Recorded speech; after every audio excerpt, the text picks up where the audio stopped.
Assalamualaikum warahmatullahi wabarakatuh. Halo semuanya, berjumpa kembali dengan saya Kang Restu.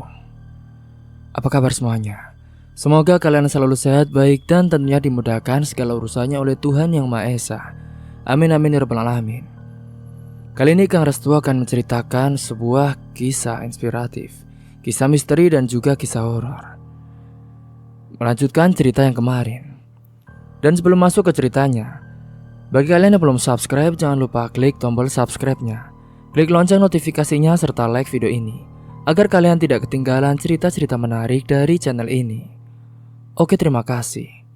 Dan langsung saja tanpa berlama-lama lagi, bagaimana kisahnya? Ini dia ceritanya. Di rumah, Pak Arif dan Bu Warni menunggu dengan cemas. Saat Nisa pulang, mereka pun segera mendekatinya. "Bagaimana Nisa? Apa Eli mau mendengarkanmu?" tanya Bu Warni dengan nada penuh harap. Nisa menggelengkan kepala dengan sedih. "Eli masih keras kepala, Bu. Dia tidak mau mendengarkan apapun yang aku katakan. Tapi Nisa berharap seiring waktu Eli akan menyadari semua kesalahannya." Pak Arif menundukkan kepala. Air matanya tak lagi bisa ia tahan. "Kami sudah memberikan semuanya untuk Eli, Nak. Tapi kenapa dia seperti ini ya?" Nisa menggenggam tangan ayahnya dengan erat-erat. "Bapak, Ibu, jangan menyerah. Mungkin Eli butuh waktu lebih lama untuk sadar. Tapi Nisa yakin cinta dan kesabaran ayah dan ibu akan membuatnya berubah suatu hari nanti." Bu Warni mengangguk sambil menangis. "Ibu hanya ingin yang terbaik untuk Eli, Nisa. Ibu ingin dia bisa melihat semua perjuangan kita." "Ibu, kita akan terus berdoa. Nisa juga kan selalu ada di sini untuk membantu ayah dan ibu." Pak Arif mengusap air mata di pipinya dan menatap Nisa dengan penuh rasa terima kasih. "Terima kasih ya Nisa. Kamu memang cahaya dalam hidup kami. Kami tidak tahu apa yang akan terjadi jika tidak ada kamu di sini." Nisa kemudian memeluk ayah dan ibunya dengan erat. "Ibu, Bapak, kita adalah keluarga. Apapun yang terjadi, kita akan menghadapi semuanya bersama-sama." Di dalam hati, Nisa berjanji untuk terus berusaha membantu Eli agar menyadari semua kesalahannya. Nisa juga percaya bahwa meskipun Eli telah tersesat, suatu hari nanti ia pasti akan menemukan jalan pulang. Meskipun Nisa sudah memperingatkannya, Eli tetap tidak peduli. Baginya, hidup adalah untuk bersenang-senang, dan tidak ada yang bisa menghentikannya. Uang yang diberikan ayah dan ibunya selalu dihabiskan untuk kebutuhan pribadinya dan untuk bersenang-senang bersama teman-teman serta pacarnya, Dito. Ia merasa tidak ada yang lebih penting selain menikmati hidup tanpa memikirkan konsekuensinya. Suatu malam Eli sedang duduk di kafe bersama Dito dan beberapa teman lainnya. Mereka merencanakan sesuatu yang berbeda untuk malam itu. "Guys, gimana kalau malam ini kita ke pantai?" usul Dito dengan senyum licik di wajahnya. Eli yang duduk di samping Dito tersenyum sambil memainkan sedotan minumannya. "Pantai? Kayaknya seru deh. Kita bisa pesta sampai pagi," ucap Eli dengan mata berbinar. Teman-teman mereka langsung menyambut dengan antusias. "Setuju. Kita bakar-bakar ikan, nyalain musik, dan juga menikmati malam," kata seorang teman mereka bernama Raka. Eli menatap Dito dengan penuh antusias. "Ayo Dit, kita berangkat sekarang. Aku sudah bosan di sini." Dito mengangguk dan mengangkat tangannya, memanggil pelayan untuk membayar. "Oke, kita berangkat sekarang. Aku bawa mobil ya, jadi kita semua bisa naik bareng." Mereka semua pun tertawa senang dan bergegas menuju mobil. Mereka berkendara ke arah pantai dengan musik yang diputar dengan keras, tertawa dan juga bercanda tanpa henti. Bagi Eli ini adalah dunia yang sempurna. Berada di antara orang-orang yang tidak peduli dengan aturan dan tanggung jawab, sama seperti dirinya, adalah hal yang sempurna bagi Eli. Setelah beberapa jam berkendara, mereka tiba di pantai yang sepi dan terpencil. Malam sudah larut dan ombak terdengar menghantam bibir pantai dengan keras. Dito dan teman-temannya mulai menyiapkan api unggun dan mengeluarkan minuman serta makanan yang mereka bawa. "Lihat Eli, tempat ini keren banget kan?" kata Dito sambil memegang pundaknya. "Kita bisa melakukan apa saja di sini tanpa ada yang mengganggu." Eli tertawa kecil menatap lautan gelap di depan mereka. "Iya, ini tempat yang sempurna untuk bersenang-senang sayang." Mereka pun mulai menghidupkan api unggun dan memasang musik. Minuman keras dibuka dan diedarkan, membuat suasana semakin liar. Eli merasa begitu bebas tertawa keras bersama Dito dan juga teman-temannya. Ia merasa ini adalah hidup yang sempurna, tanpa tanggung jawab, tanpa kekhawatiran tentang masa depan. Namun seiring berjalannya malam, suasana semakin tak terkendali. Beberapa teman mereka mulai mabuk berat, dan Dito pun tampak semakin agresif. Ia menarik Eli mendekatinya, memaksa untuk menari lebih dekat dan tanpa peduli keadaan sekitar. "Dito, aku merasa sedikit pusing," ujar Eli sambil mencoba melepaskan diri dari pelukan Dito. Dito pun malah tertawa. "Ah, kamu lemah banget Eli. Ini baru permulaan. Ayolah, kita ke tepi air, rasakan ombaknya," kata Dito dengan mata yang sudah terlihat liar. Eli ragu sejenak, tapi ia tidak ingin terlihat lemah di depan teman-temannya. Ia akhirnya mengikuti Dito ke tepi pantai. Ombak semakin tinggi dan angin pun bertiup dengan kencang. Eli saat itu mulai merasa tidak nyaman, tapi Dito malah tertawa dan menariknya lebih dekat ke ombak. "Dit, sudah cukup. Aku nggak mau lebih jauh lagi," kata Eli mulai merasa takut. Namun Dito tidak mendengarkan ucapan dari pacarnya. "Ah, ayo Eli, kamu gak akan rugi sekali-kali kok merasa hidup. Kita terjang ombak ini ya." Sebelum Eli sempat menolak, sebuah ombak besar datang menghantam mereka. Eli terkejut dan kehilangan keseimbangannya. Ia merasakan dirinya jatuh ke dalam air yang dingin dan juga deras. Kepanikan pun langsung menyergapnya. Ia berusaha berteriak, namun suara ombak menenggelamkan suasana. "Dito, tolong, Dit."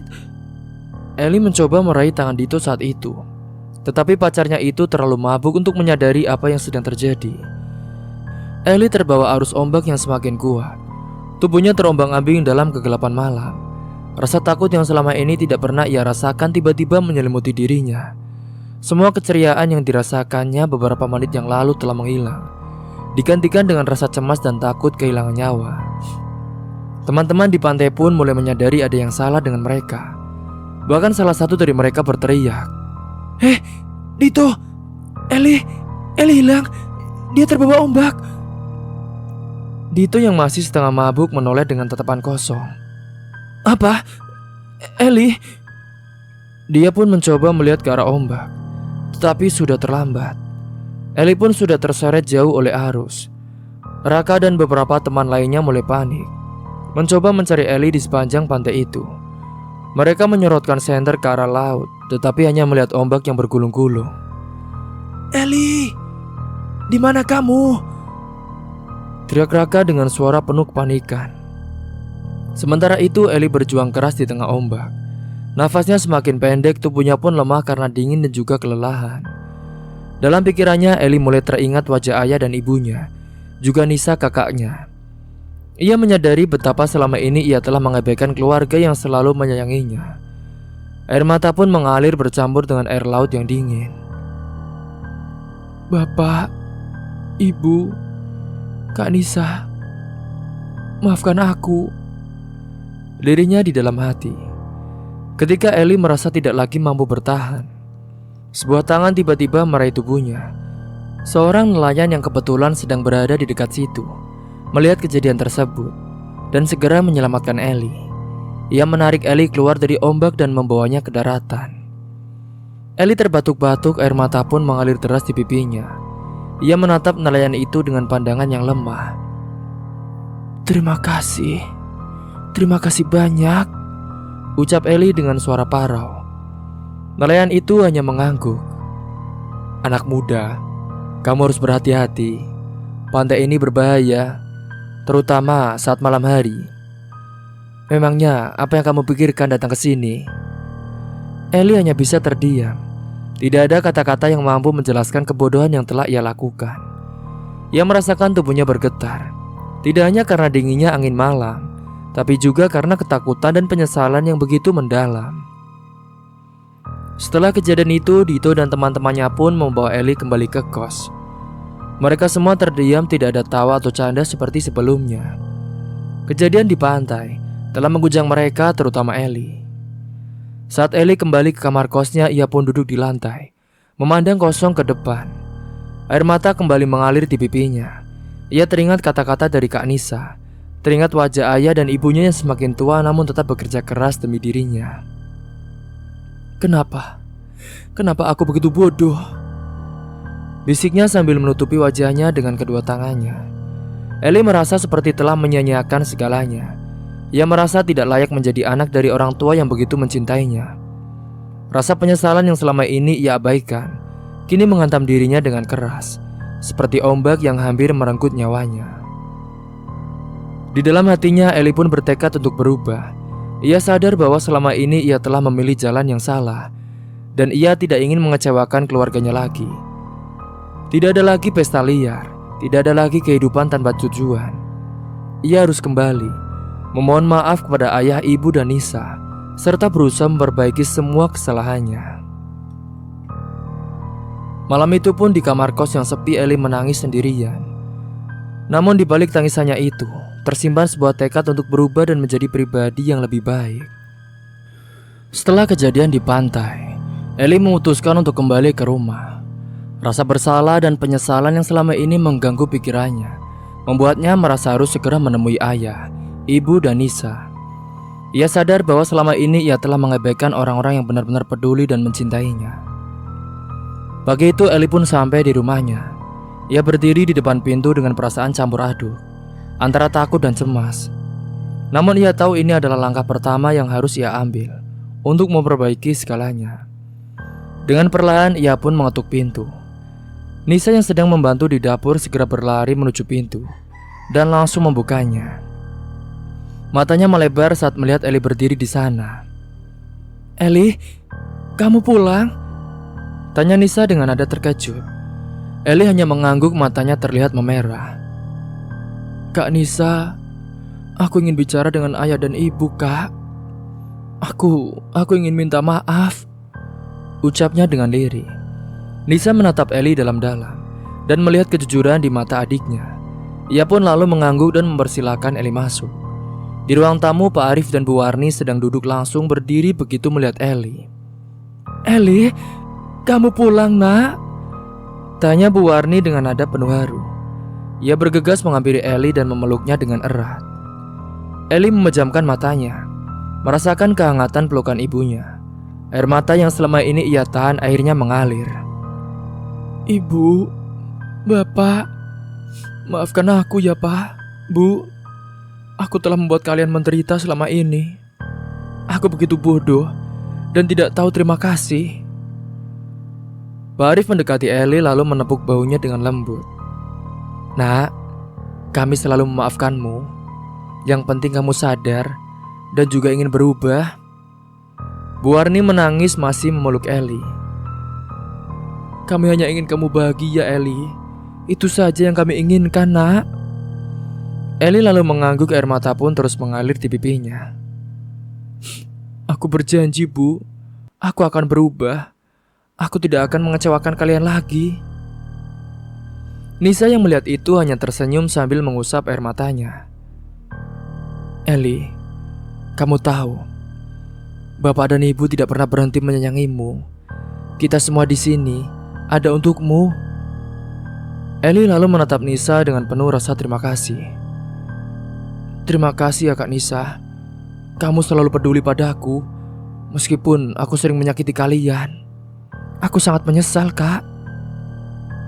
"Kamu adikku, Ellie. Tidak peduli apapun yang terjadi, kita akan selalu menjadi keluarga." Setelah beberapa hari di rumah, Ellie merasa sedikit lebih tenang. Ia merasa siap untuk kembali ke kampus dan menyelesaikan semua masalahnya. Namun kenyataan pahit menyambutnya ketika ia tiba di kampus. Ellie melihat dari kejauhan Dito sedang bersama seorang gadis lain. Mereka terlihat sangat dekat dan tawa mereka membuat hati Ellie terasa sakit. Ellie menghampiri mereka dengan langkah cepat. "Dito?" panggil Ellie dengan nada marah.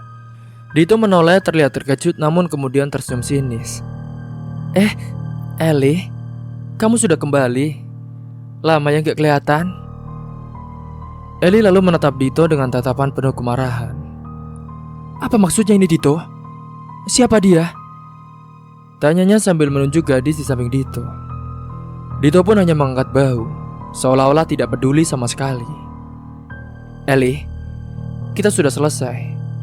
Kamu pikir aku masih mau sama kamu setelah semua drama itu?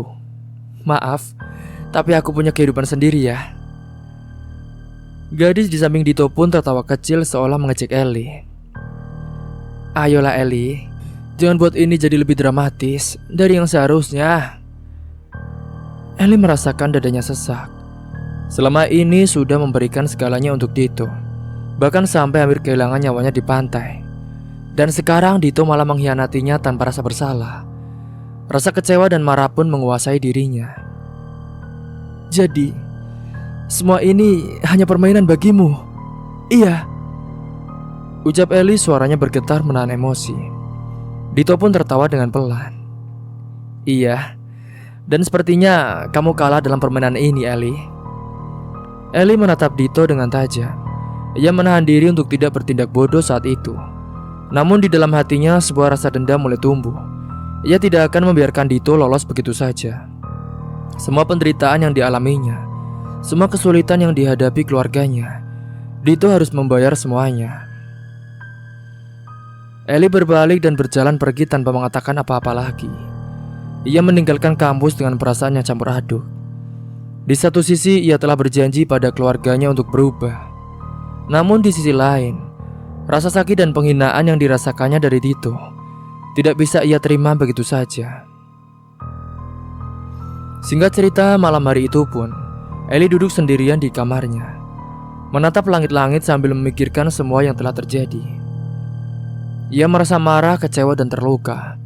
Dito telah bermain-main dengan perasaannya. Dan ketika ia dalam bahaya, Dito bahkan tidak peduli dengannya. Ini tidak bisa dibiarkan. Gak bisa begini terus. Aku harus melakukan sesuatu, gumam Ellie pada dirinya sendiri. Saat itu Ellie pun membuka laptopnya dan mulai mencari informasi tentang Dito. Ia tahu bahwa Dito memiliki banyak kelemahan, dan Ellie akan mencari tahu semuanya untuk memastikan bahwa Dito merasakan apa yang ia rasakan. Rasa dendam itu semakin kuat dan Ellie tidak bisa lagi mengabaikannya. Hingga selama beberapa hari berikutnya, Ellie mengikuti Dito secara diam-diam. Ia mengumpulkan informasi tentang kehidupan Dito, teman-temannya, dan juga kebiasaannya. Ia tahu Dito juga sering pergi ke tempat-tempat tertentu untuk berpesta dan menghabiskan waktu bersama teman-temannya. Hingga suatu malam Ellie memutuskan untuk bertindak. Ia pergi ke salah satu tempat di mana Dito sering terlihat, yaitu sebuah kafe di pinggir kota. Dari kejauhan Ellie melihat Dito sedang duduk bersama beberapa temannya, tertawa dan berbicara dengan santai. Ellie merasakan dadanya panas melihat pemandangan itu. Lihatlah, seolah-olah tidak ada yang pernah terjadi. Seolah-olah aku tidak pernah ada, gumam Ellie dengan penuh kemarahan. Ellie pun memutuskan untuk mendekati meja Dito. Namun kali ini ia tidak datang untuk berbicara atau meminta penjelasan. Ia datang untuk membuat Dito merasakan hal yang sama seperti yang ia rasakan. Penghinaan dan juga rasa sakit. Saat ia mendekat, Dito menoleh dan melihat Ellie. Senyumnya pun langsung hilang. Dito menatap Ellie dengan pandangan tidak suka. "Oh, kamu lagi? Apa lagi yang kamu mau sih, Ellie?" Ellie menatap Dito dengan dingin, tanpa senyum di wajahnya. "Aku hanya ingin kamu tahu, Dito, bahwa permainanmu sudah berakhir. Kamu mungkin bisa bermain-main dengan perasaan orang lain, tapi kamu tidak akan pernah bisa lolos dari akibatnya." Dito tertawa mengejek. "Apa maksudmu, Ellie? Kamu ingin mengancamku?" Ellie tersenyum tipis. Namun senyum itu penuh dengan kemarahan yang tertahan. "Kamu akan tahu, Dito, Apa yang kamu lakukan kepadaku akan berbalik kepadamu, cepat atau lambat. Dito tampak sedikit bingung mendengar ucapan itu. Tapi ia hanya mengangkat bahu dan kembali mengabaikan Ellie. Namun di dalam hatinya, Ellie tahu bahwa ia tidak akan berhenti sampai Dito mendapatkan balasan yang setimpal. Malam itu Ellie pun meninggalkan kafe dengan hati yang penuh dendam. Ia tahu ini mungkin bukan jalan yang benar. Namun rasa sakit yang ia rasakan tidak bisa ia abaikan begitu saja. Ia harus melakukan sesuatu. Dan ia akan memastikan bahwa Dito mendapatkan apa yang pantas ia terima. Malam itu setelah rencana jahatnya tersusun matang, Ellie tidak bisa tidur. Di dalam pikirannya ia terus memikirkan cara untuk membuat Dito merasakan penderitaan yang telah ia alami. Ia tidak bisa melupakan saat-saat di mana Dito mengabaikannya di pantai dan bahkan mempermalukannya di depan teman-temannya. Rasa sakit itu terus menghantuinya dan akhirnya ia merasa tidak ada cara lain selain membalas dendam. Pagi berikutnya Ellie memutuskan untuk bertindak. Ia tahu Dito sering meninggalkan motornya di tempat parkir di kampus. Dan ia juga tahu motor itu adalah kesayangan Dito. Sebuah rencana terbentuk dalam pikirannya. Ia akan membuat Dito merasakan apa yang ia rasakan. Ia akan membuat Dito kehilangan segalanya, bahkan nyawanya. Ketika sampai di kampus, Ellie menunggu sampai tidak ada orang di sekitar tempat parkir. Ia tahu jadwal Dito dan bisa memperkirakan waktu yang tepat untuk bergerak. Setelah memastikan tidak ada yang melihatnya, Ellie mendekati motor Dito yang terparkir di sudut kampus. Dengan cepat ia membuka tutup kabel rem dan memotongnya dengan gunting yang sudah ia persiapkan. Selesai dengan tugasnya, Ellie merasa gugup dan sedikit takut. Ia tidak pernah melakukan hal seperti ini sebelumnya. Namun bayangan wajah Dito dan gadis yang bersamanya, senyum sinis dan juga penghinaan mereka, membuatnya terus melangkah. Ia harus melakukannya. Ia ingin melihat Dito menderita seperti yang ia rasakan.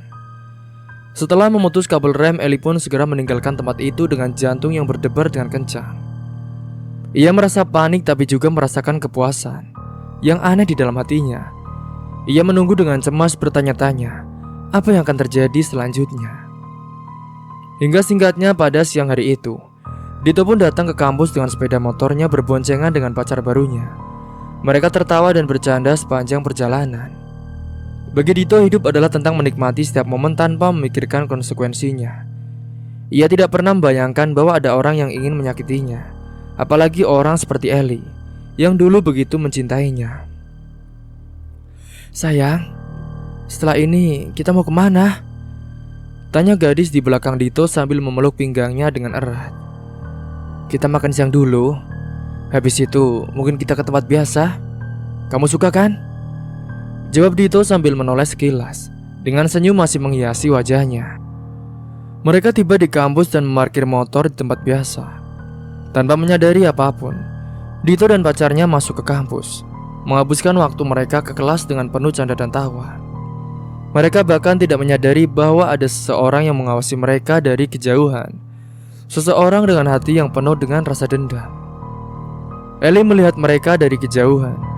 Perasaan campur aduk di dalam hatinya. Ia melihat bagaimana Dito dan pacarnya tertawa, seolah-olah tidak ada yang bisa menghentikan kebahagiaan mereka. Ellie merasa sangat marah tetapi juga merasa cemas.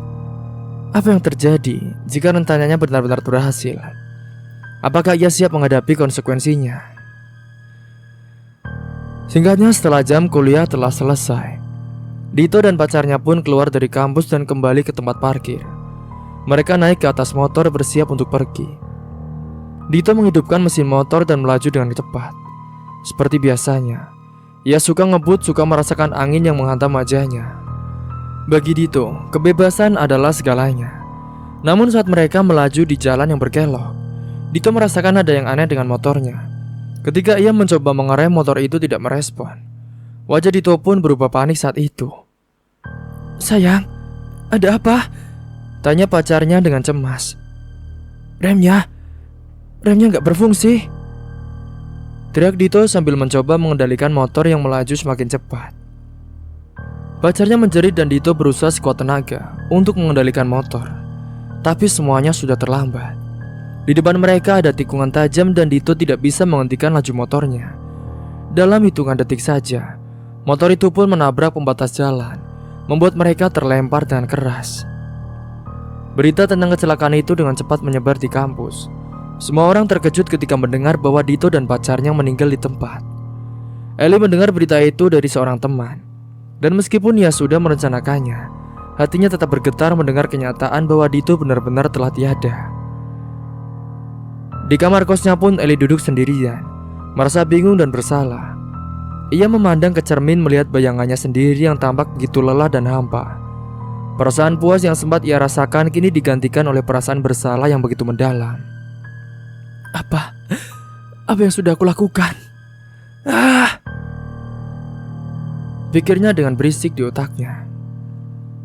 Saat itu air mata pun mengalir di pipinya. Ia membayangkan wajah Dito saat terakhir kali mereka bertemu.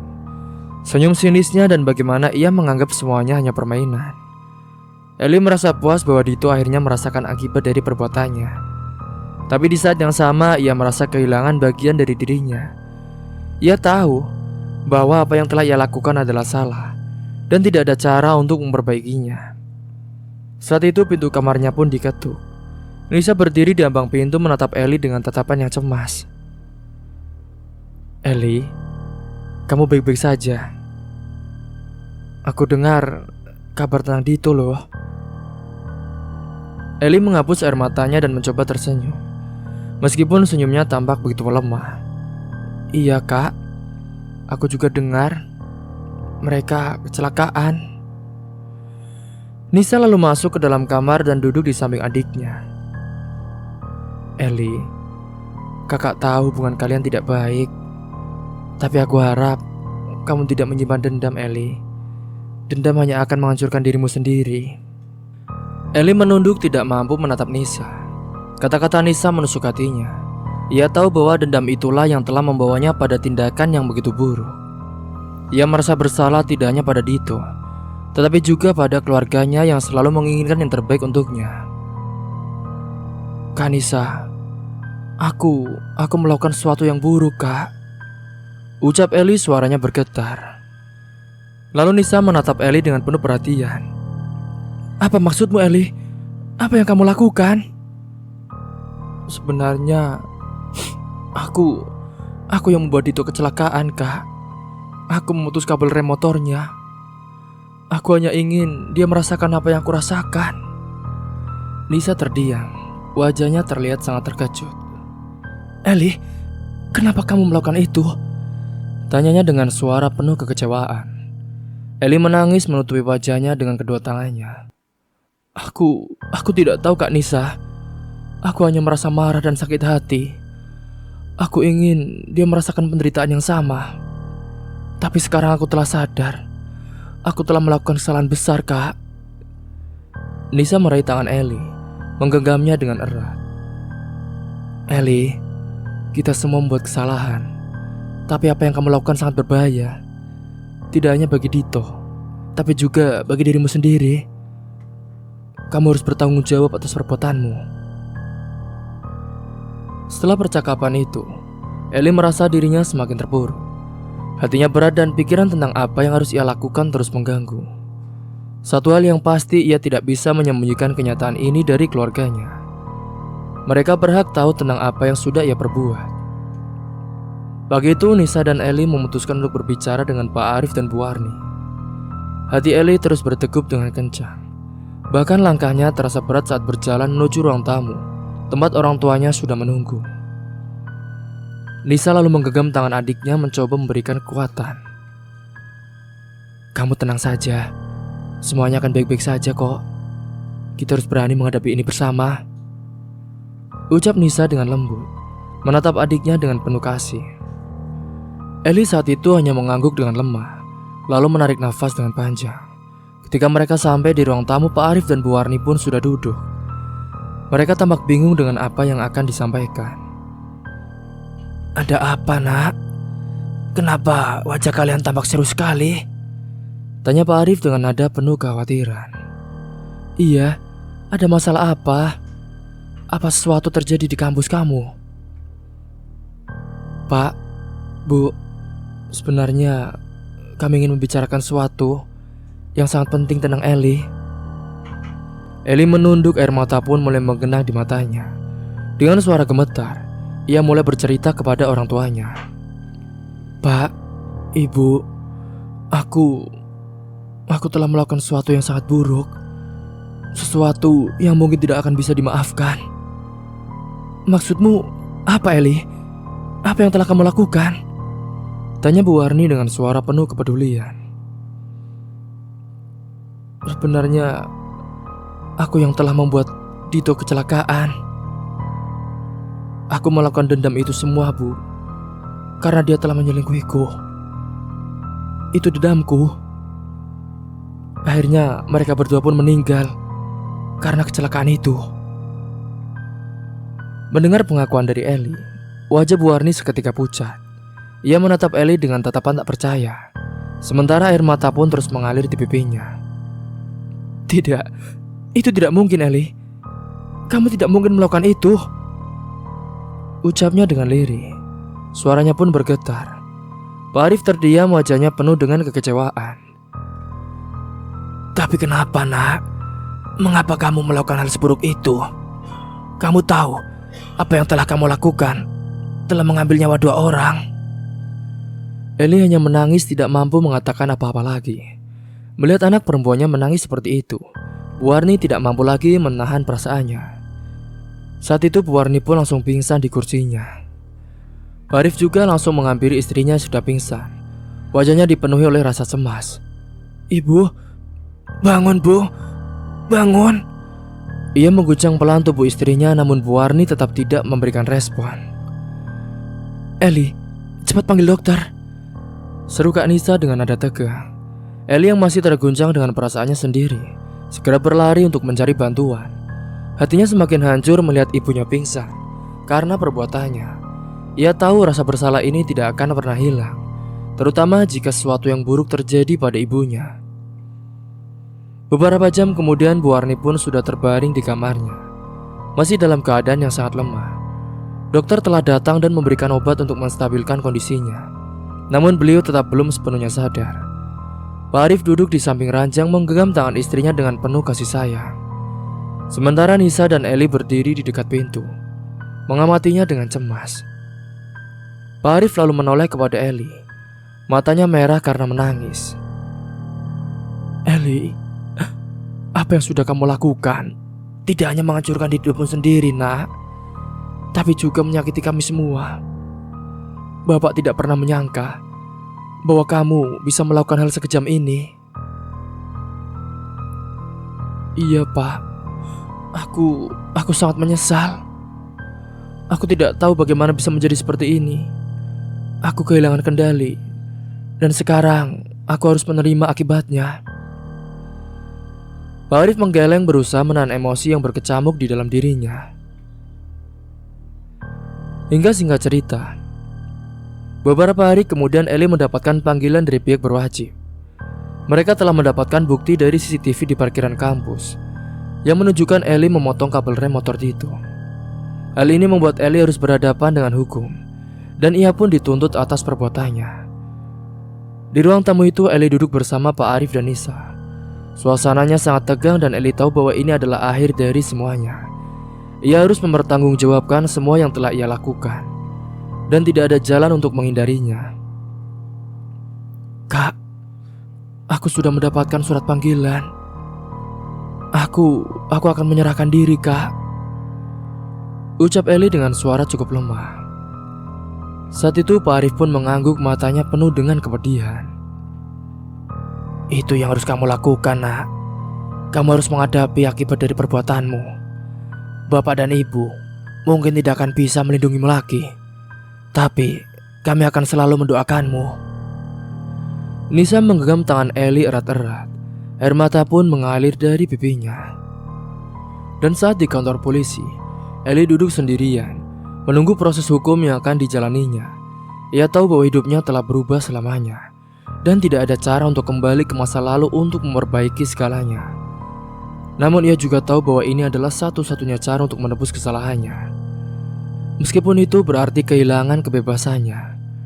Dalam hati Eli berharap bahwa keluarganya dapat memaafkannya suatu hari nanti. Ia berharap bahwa ibu akan pulih dan dapat merasakan kedamaian, meskipun ia tidak lagi berada di sisi mereka. Perasaan bersalah dan penyesalan terus menggiringnya. Namun ia juga merasakan sedikit ketenangan karena ia telah mengakui kesalahannya dan siap menerima akibatnya. Tapi di sisi lain, Eli sangat merasa tenang karena dendamnya telah terlaksanakan. Cerita pun tamat. Dan dari kisah ini, semoga kalian bisa mengambil hikmah dan pelajaran yang dapat kita ambil. Buang jauh-jauh sisi negatifnya dan ambil sisi positifnya. Mungkin itu saja yang dapat saya sampaikan. Kurang lebihnya mohon maaf apabila ada salah kata ataupun ucapan yang kurang berkenan bagi kalian semua. Sampai jumpa di cerita selanjutnya. Akhir kata, wassalamualaikum warahmatullahi wabarakatuh.